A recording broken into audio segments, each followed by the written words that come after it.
मानव स्वभाव की यह एक अत्यंत सूक्ष्म विशेषता है कि वह सदैव किसी न किसी आदर्श अथवा व्यक्तित्व की ओर आकर्षित होता है, किंतु एक साधक के लिए यह अत्यंत आवश्यक है कि वह इस आकर्षण के मूल कारणों का निष्पक्ष मूल्यांकन करे। हम किसी से क्यों जुड़ते हैं और कौन सी वस्तु हमारे अंतःकरण को प्रभावित करती है, यही हमारे भविष्य के मार्ग को निर्धारित करता है। समाज में सामान्यतः व्यक्ति की बाहरी चकाचौंध को देखकर लोग उसकी ओर खिंचे चले जाते हैं। किसी व्यक्ति के पीछे चलने वाली बड़ी भीड़ को देखकर अक्सर बुद्धि यह मान लेती है कि वो सत्य पथ पर होगा, किंतु भीड़ सदैव सत्य का प्रमाण नहीं होती। इसी प्रकार भौतिक सुख सुविधाओं से युक्त वैभवशाली जीवन शैली अथवा बहुमूल्य और आकर्षक वस्त्र केवल नेत्रों को तृप्त कर सकते हैं, आत्मा को नहीं। ये बाहरी आवरण क्षणभंगुर हैं और व्यक्ति के वास्तविक चरित्र को प्रतिबिंबित नहीं करते। यदि हमारा जुड़ाव केवल इन भौतिक पक्षों के कारण है, तो वह जुड़ाव भी अस्थायी ही होगा। वास्तविक जुड़ाव और प्रभाव का आधार व्यक्ति का आंतरिक पक्ष होना चाहिए।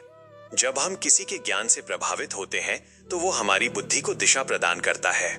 ज्ञान वो आलोक है जो अंधकार को मिटाता है, किंतु ज्ञान के साथ साथ वाणी की मधुरता और सत्यता का होना भी अनिवार्य है। वाणी वो सेतु है जिसके माध्यम से हृदय के भाव दूसरे तक पहुंचते हैं। एक प्रभावशाली और संयमित वाणी किसी के भी अंतर्मन को छूने की सामर्थ्य रखती है। इन सबसे ऊपर और सबसे महत्वपूर्ण है शुद्ध आचरण। ज्ञान केवल शब्दों में हो सकता है, किंतु आचरण में सत्य का उतरना ही व्यक्ति को वंदनीय बनाता है। शुद्ध आचरण ही वो कसौटी है जिस पर किसी भी व्यक्तित्व की महानता को कसा जा सकता है।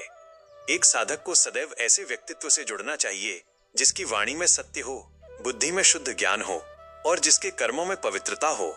यदि हम केवल बाहरी आडंबरों को छोड़कर इन आंतरिक गुणों का मूल्यांकन करना सीख जाते हैं, तो हम सही संगति और सही मार्गदर्शन प्राप्त कर अपने उचित लक्ष्य की ओर अग्रसर हो सकते हैं।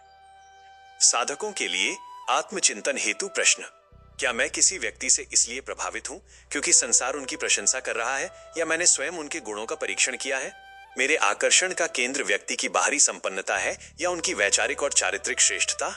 क्या जिस व्यक्ति से मैं जुड़ा हूं उनकी वाणी और उनके आचरण में समानता है?